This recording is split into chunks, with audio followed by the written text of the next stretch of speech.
உறவுகள் அனைவருக்கும் வணக்கம். இன்றைக்கி ஒரு சூப்பரான வீடியோட தான் வந்திருக்கிறேன். இவர் தான் நம்பர் அன்னார், மரியாதைக்குரிய அண்ணர் பழனிசாமி அவர்கள். வாங்க வீடியோக்குள்ளே போகலாம். இது என்னென்னு பார்த்தீங்கன்னா மீன் கழிவுகள் தான். இந்த மீன் கழிவுகள் வச்சு நம்ம என்னப்பா பண்ண போகிறோம், கோழிங்களுக்கும் மீன் கழிவுகளுக்கும் என்னப்பா அப்படின்னு கேட்டால் நல்லாவே சம்மந்தம் இருக்குது. அது எப்படி எப்படின்னு சொல்கிறேன். இந்த மீன் கழிவுகளை வச்சு நம்ம என்ன பண்ண போகிறோம் அப்படின்னா, அதாவது இதுவே ஒரு அசைவம். நம்ம அசைவத்துக்கு அசைவம் கொடுக்குற மாதிரி தான். நம்ம கோழிங்களுக்கு ஒரு அசைவம், ஒரு ஞாயிற்றுக்கிழமைனா ஒரு அசைவம் கொடுக்குற மாதிரி தான். இதில் என்ன இருக்குது அப்படின்னு பார்த்தோம்னா, இந்த மீன் கழிவுகள் வந்து வேஸ்ட்டாக போகிறது தான். எப்பவும் பார்த்திங்கன்னா இந்த மீன் கடையில் போய்ட்டு நம்ம இந்த மாதிரி வேஸ்ட் பொருளை கொஞ்சம் கொடுங்க அப்படின்னாவே இதெல்லாம் காசு வாங்க மாட்டாங்க. அள்ளிட்டு போங்கன்னு தான் சொல்லுவாங்க, அள்ளிட்டு போங்கன்னு சொல்லுவாங்க.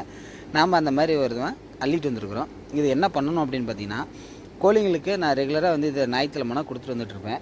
இதை எப்படி கொடுக்கலாம் அப்படின்னா, இந்த மாதிரி நான் எடுத்துகிட்டு வந்து அப்படி கவர்லேயே பிரித்து வச்சா சாப்பிடுவாங்களா அப்படின்னா சாப்பிட மாட்டாங்க, வேஸ்ட் பண்ணிடுவாங்க. நான் இதை என்ன பண்ணுவேன்னா, இன்னும் ஒரு நேரத்தில் இப்போ இந்த வீடியோவில் காட்டிட்டு இதை எடுத்து சின்ன சின்னதாக கட் பண்ணி நான் அங்கங்கே வச்சுருவேன். ஏன்னா ஒரே இடத்துல வச்சா எல்லாம் ரொம்ப சண்டை போட்டு மண்ணில் போட்டு பெரட்டிடுறாங்க. நம்ம எப்பவும் அந்த அட்டையில் வச்சு தனித்தனியாக வச்சுட்டோம்னா அது பாட்டுக்கு சாப்பிட்ருவாங்க. ஆனால் இவ்வளோ 90% சாப்பிட்ருவாங்க, ஒரு 10% வேஸ்ட் ஆனாலும் 90% சாப்பிட்ருவாங்க. இந்த மாதிரி ஒரே இடத்துல வச்சாலும் சண்டை போட்டுட்டு சாப்பிட மாட்டாங்க.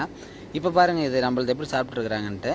இதை வந்து எல்லா கோழிகளும் சாப்பிடுமா அப்படின்னா கேள்விக்குறி தான், சந்தேகம் தான். அது ஏன்னா பழகினா தான், பழக கண்டிப்பாக பழகிடுவாங்க, நல்லா சாப்பிடுவாங்க. என்னதே வந்து ஃபஸ்ட்டு ஒரு 3 வாரம் ஒரு 90% வேஸ்ட் பண்ணிடுறாங்க, ஒரு 10% தான் சாப்பிட ஆரம்பித்தாங்க. அப்புறம் இப்போல்லாம் பார்த்திங்கன்னா எப்படா நான்வெஜ் வரும் சண்டே ஆனால் வரும் நாம் காத்துட்ருக்கோம் பார்த்தீங்களா. அதே போல் தான் கோழிங்களும் நான் வர வரைக்கும் வெயிட் பண்ணிட்டுருப்பாங்க. காலையில் மேக்ஸிமம் ஞாயிற்றுக்கிழமைனா இதை காலையில் ஃபஸ்ட்டு உணவாக நான் கொடுத்துருவேன். அப்போ தான் கொஞ்சம் நல்லா சாப்பிடுவாங்க, விரும்பி கொஞ்சம் நல்லா வயிறு நிறைய சாப்பிட்றாங்கன்னு சொல்லிட்டு கொடுத்துறது.